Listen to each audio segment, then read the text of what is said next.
Hello friends, welcome to our channel Akshay artist. दोस्तों, जब भी हम कोई पोर्ट्रेट ड्रॉ करते हैं उस समय बहुत इम्पोर्टेंट हो जाता है कि हम प्रपोर्शन पे ध्यान दें, क्योंकि प्रपोर्शन ही स्केच का बेसिक होता है, जैसा कि आप सब जानते हैं। आज मैं आपको ग्रिड मेथड के बारे में बताने वाला हूँ। आप इससे किस तरह अपने स्केच को बना सकते हैं। ग्रिड मेथड जो होता है, इससे आप किसी भी स्केच को बहुत ही आसानी से और बहुत ही कम समय में कंप्लीट कर सकते हैं।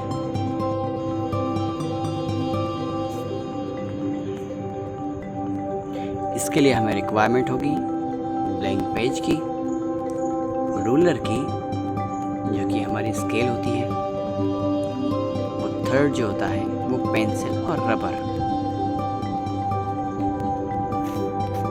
सो बिना टाइम वेस्ट करें शुरू करते हैं। हमने हमारा पेज रेडी कर लिया है।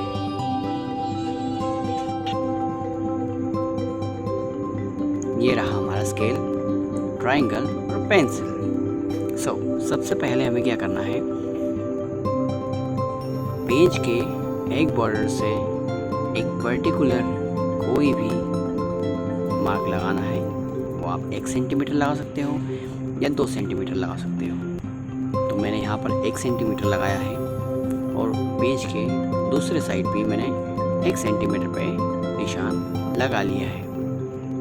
उसके बाद मैं हर 1 सेंटीमीटर पे निशान लगा दूंगा। ऐसे ही इसी तरह मैं पेज के दूसरे साइड भी 1-1 सेंटीमीटर पे निशान लगा दूंगा।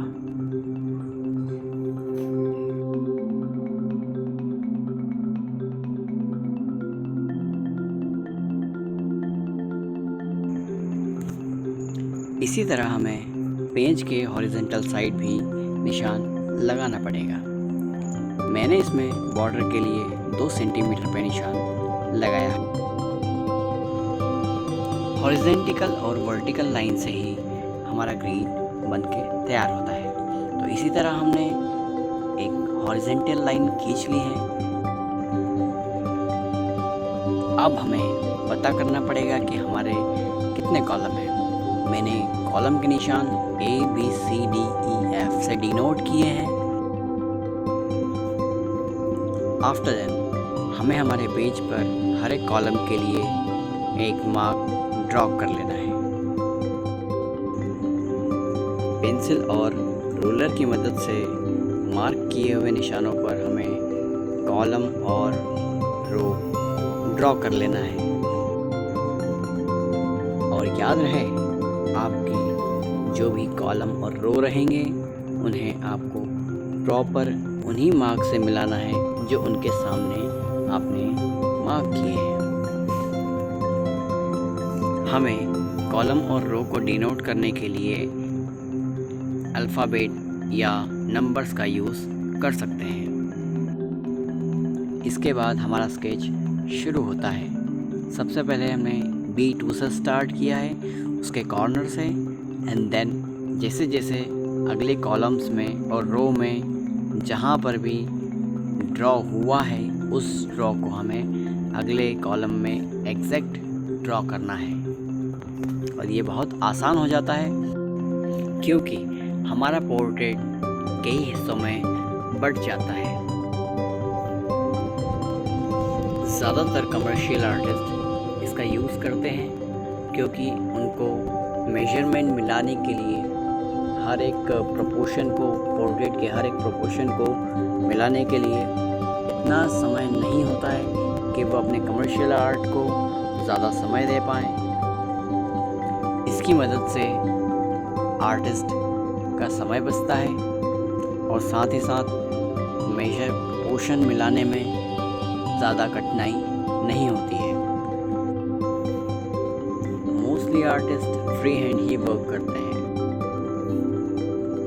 लेकिन जब कोई बड़ा कमीशन वर्क होता है उसे करने के लिए समय काफ़ी कम होता है और उसे मेजर करने के लिए पे इसी का यूज़ करते हैं। कई सारे लोग, कई सारे आर्टिस्ट कहते हैं जो बिगनर्स होते हैं उन्हें कि कभी इसका यूज़ नहीं करना चाहिए, तो ऐसा नहीं है, हर कोई इसका यूज़ कर सकता है।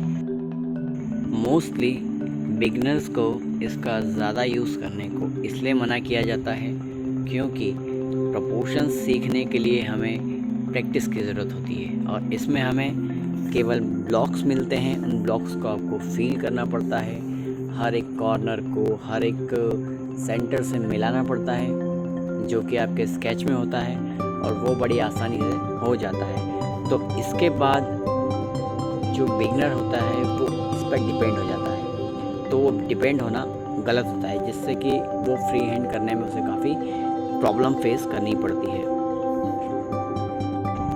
वेल, अब हम आई लैशेस बनाने वाले हैं, सो कीप वॉचिंग।